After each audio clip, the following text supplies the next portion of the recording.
students. Welcome to yet another English class. How have you been doing at home? Are you enjoying your online classes or is it hectic? Please take care of your health, okay? So before moving into the lesson, I have someone along with me to introduce.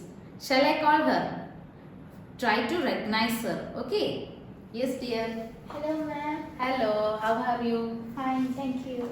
Who's this?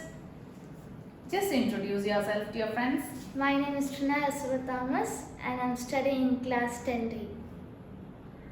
So, how was your days? It was quite wonderful. I've been enjoying it with my family, but also during this time of pandemic, we cannot go outside, so it's quite difficult for me. And also to all my families also. Ma'am, first of all, let me express our students' gratitude to all our dear teachers for their effort. Thank you, ma'am. Thank you, teachers. Thank you. Thank you, dear.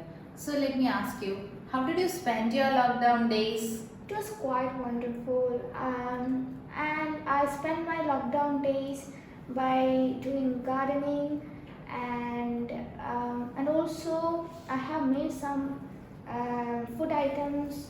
So it was quite wonderful. Nothing for literature? Yeah, I also attempted to write poems. Oh, poems. Yes, wonderful. So, today I'm going to take a poetry for you and it's named Amanda. It's in your first flight textbook. Okay. So, first flight, that poetry Amanda is about a girl like you. And before moving into the chapter, I would like to ask you a few questions. Okay. So, most probably parents are very helpful to their kids, isn't it? So, what about you? My parents also very supportive, Yes. but my mother would ask me to do some household chores, to wash my clothes, something like that. Yes, yes. Even now at my age also my mother always comes behind me and asks me to do this thing, that thing and all. Isn't it? So it's a common thing for all the girls around the globe.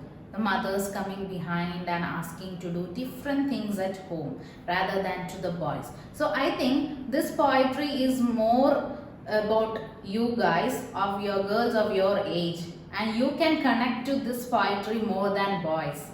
Okay. Okay, ma'am. Tina, thank you for being with me today. Thank you. Take care and enjoy the online classes and keep supporting us. Okay.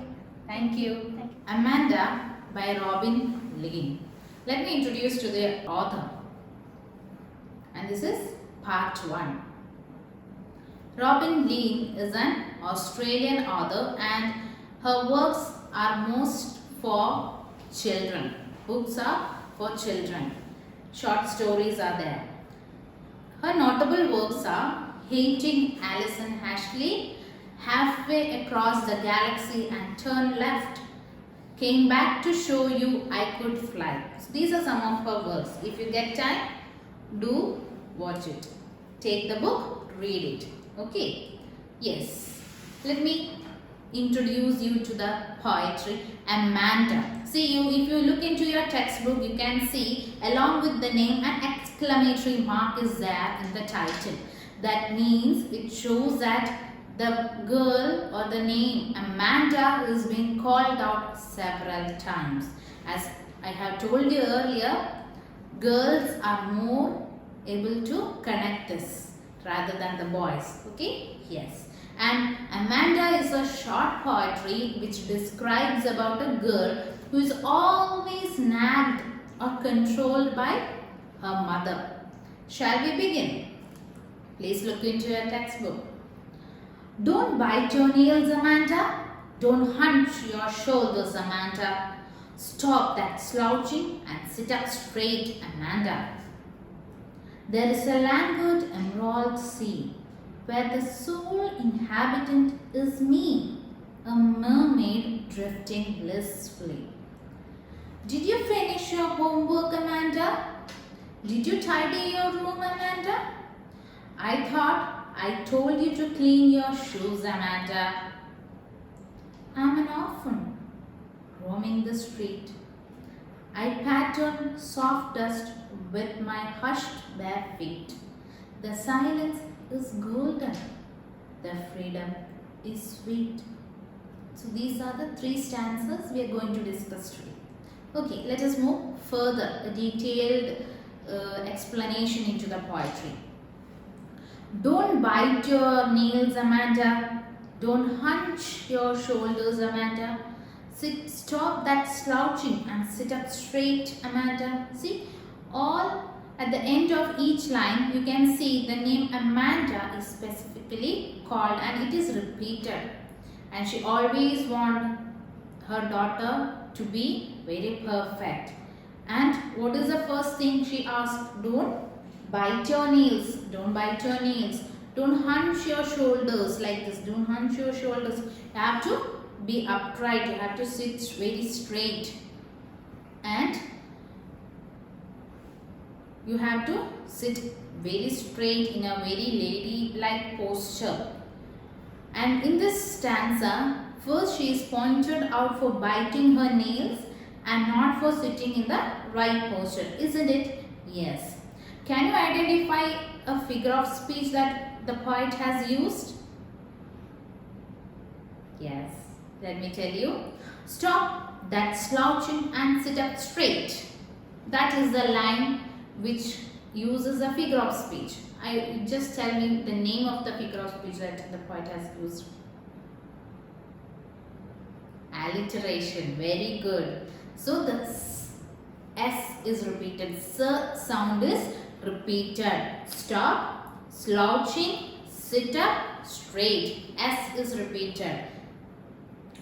Alliteration. Figure of speech that we have used. So the first stanza, our mother is nagging her daughter for biting her nails and not sitting in a right posture. Yes. See the second stanza. There is a languid emerald sea where the sole inhabitant is me, a mermaid drifting blissfully. So, see that stanza is in bracket. That means this is an imagination. This is an imagination. Amanda is imagining herself as a mermaid who lives in a calm and relaxing life in a beautiful green sea. Emerald is the green color. That is a green sea underground, under the ocean. Very beautiful and very relaxing. That is what she is expecting. She wants to have a very relaxing and very calmful life at home rather than being nagged or rather than being advised by her mother. See, there also you can see figure of speech or literary device. What is it? Mermaid. Mermaid, what is it? As you can see in the picture, what is a mermaid? Yeah, it's a mythological character, isn't it? Many Disney movies are also available with mermaids, isn't it? So mermaid here is a metaphor. What is a metaphor? Comparing one thing to another, isn't it? So here Amanda imagines herself as a mermaid, and that is also an allusion. Allusion is because it is a mythological character that here she is mentioned. So mermaid is metaphor as well as an allusion. Okay, then drifting blissfully. What is that? Yes, that is an imagery used. An image drifting blissfully, that means moving happily. She is moving happily through the water in the ocean. Green ocean she have lot of friends there, corals and everything. So Amanda imagines herself as a mermaid who lives a calm and relaxing life in the beautiful sea, green sea, when her mother scolds her. Did you finish your homework, Amanda? Did you tidy your room, Amanda? I thought I told you to clean your shoes, Amanda. See, these are the familiar questions that our parents ask us, isn't it? Did you finish your homework? When you are in your school, after your school, when you go home, your mother usually asks you, did you finish your homework? It's like a similar question everyone asks. And did you tidy your room? So, children, their room will be messy, and always parents will be behind for cleaning, and by saying that what parents want is to make their child a self-independent a person or a citizen to do everything by his or herself. But the children sees it as controlling. So she asked, I thought I told you to clean your shoes. Shoes also have to clean. Why did you do that? She is nagged for not cleaning her room, her shoes, and also for not doing her homework. That is what happening in the third stanza. Let us see how she imagines or what is her reaction to that. I am an orphan roaming in the street. I pattern soft dust with my hushed bare feet. The silence is golden, the freedom is sweet. So, to this asking questions of doing homework, cleaning her room, cleaning her shoes, Amanda imagines herself as an orphan. See, we would never think that we want to be an orphan, isn't it? Never in our life, because being an orphan we won't have anyone with us. But here she imagines herself as an orphan. Why? Yes, she wants to get that freedom. She wants to move freely. She don't want anyone monitoring her. Enjoy the freedom. So, she imagines to be an orphan who could enjoy freedom by making patterns of her bare feet and have a very peaceful life. She wants to enjoy her freedom, making patterns of her with her bare feet without wearing any shoes or anything. She wants to make patterns and feel the sand, feel the earth, and have a very peaceful life.